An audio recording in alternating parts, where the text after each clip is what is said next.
Today we're exploring the ghost town of South Park, Colorado. Back in the mid-1800s, this place was buzzing with miners chasing gold and silver.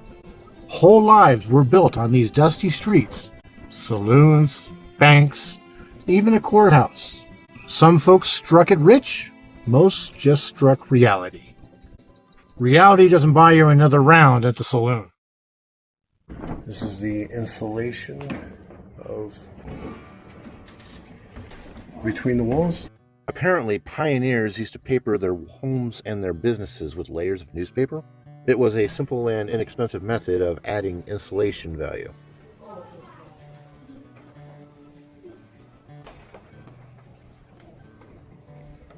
A side saddle.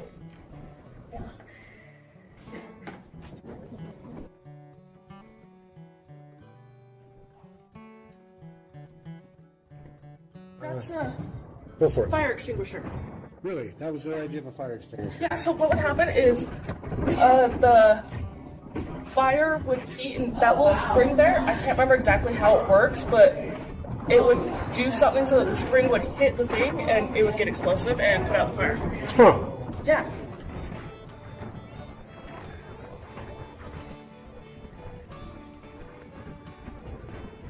Or Kai. He's so over this. This would be the old Pioneer Day laundry. They used to use pee to whiten clothes because of ammonia. Oh, and it was called a mangle because a lot of people accidentally got fingers in it. That's not the actual name, but that's what everybody called it. It's a dabber.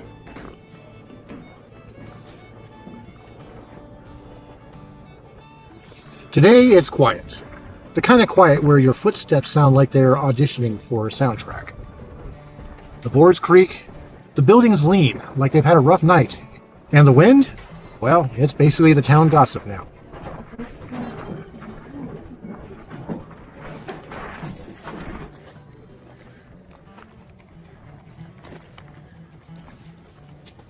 Tumbleweeds will roll across the streets. Old wood groans with every step. And dust is your constant companion. Hi, that was my shoe.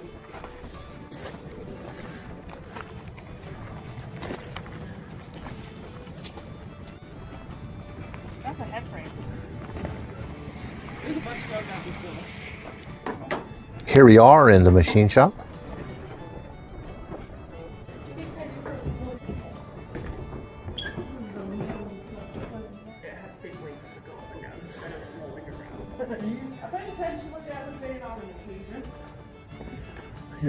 He'll be so proud of you when he sees this. That's my daughter. At least I think that's what it is. I'm not 100% stamp meal. Oh, yeah, see, stamp. Having been raised in the rural northeast part of Utah, Tia is kind of the expert here. And that's a drill. That's the drill steel. Yeah, this is all.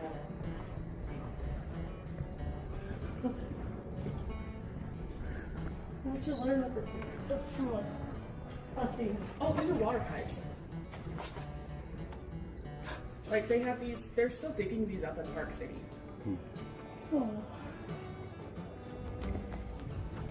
Like some of Park City is actually getting water supplied by wooden pipes. Next stop, the wagon yard.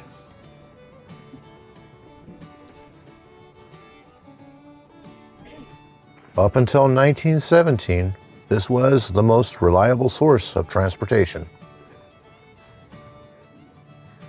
And like vehicles of today, wagons were used for just about everything. There's those pipes. Okay.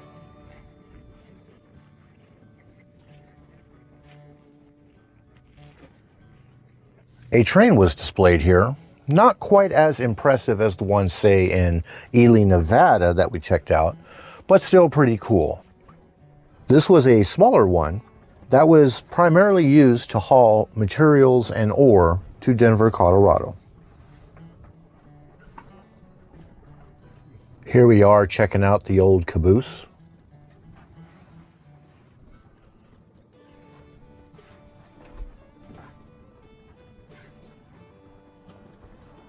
This walkthrough museum is pretty impressive. Some buildings are restored, others lean, like they're holding on for dear life. Walking through, you start to notice the small details. A faded sign, a crooked shutter, Peacemaker. the way the light hits the dusty windows.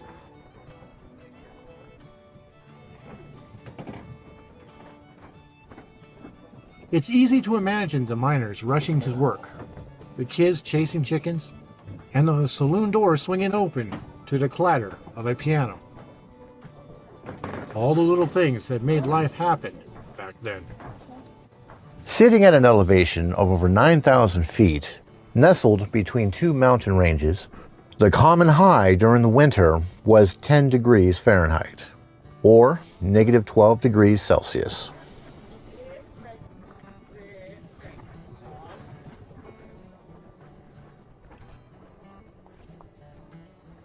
The side saddle was created because it was thought to be indecent for a woman to ride astride a horse. Looks more like a torture device. Oh, please tell me there's food in here. There is, but I can't get to it. It's behind glass. Those are the death stairs. Yeah, they're not that bad, but yeah, they are narrow. In 1875, 50 cents could get you a square meal and a bed for a night. That's equivalent to $19 today.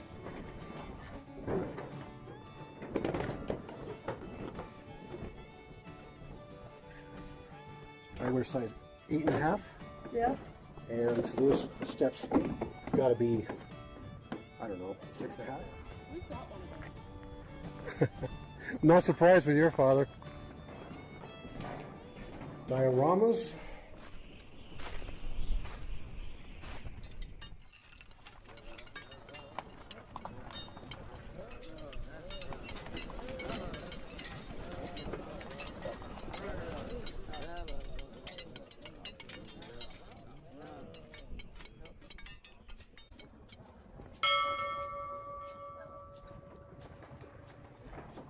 A little schoolhouse.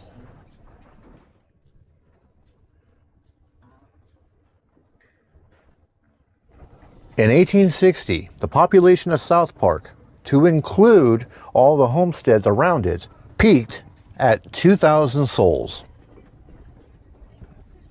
This small building served as the sheriff's office, with holding cells in the back.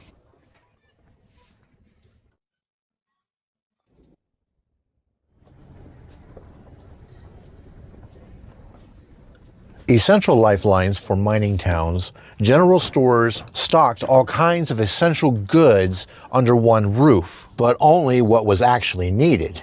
Anything else you had to order, taking weeks or perhaps months to arrive. The shopping experience that we enjoy today just wasn't a thing then. Back in the days where you just pointed at what you want and that's what you got, instead of browsing like we do now. Need some Lucky Strikes? No, thank you. You got Prince Albert in here? No, but you better let him out. Masons.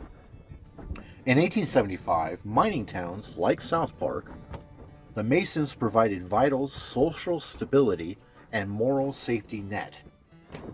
They built the town's first schools and hospitals, offering brotherhood and financial aid in an otherwise lawless, high-risk frontier. So the Mormons were based on the Freemasons. A lot of their stuff was early Mormonism. Joseph Smith stole a lot of stuff from Freemasons Yeah, because he was a Freemason. And supposedly his lodge was after his head.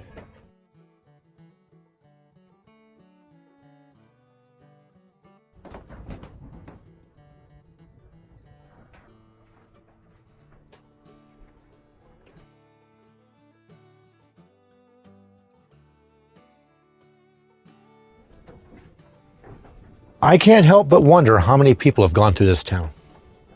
Now it's us wandering through. Sneakers instead of boots, There's this one. Okay. cameras instead of pickaxes. Same curiosity, different tools.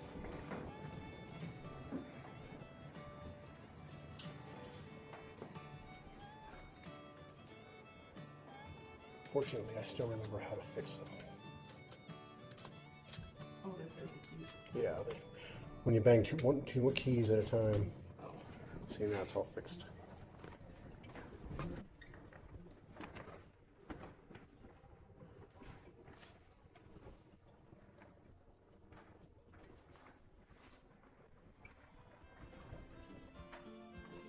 And honestly, that curiosity is what keeps ghost towns like this alive. Long after the gold ran out, and a few creaky boards to trip you up. Until next time, see ya.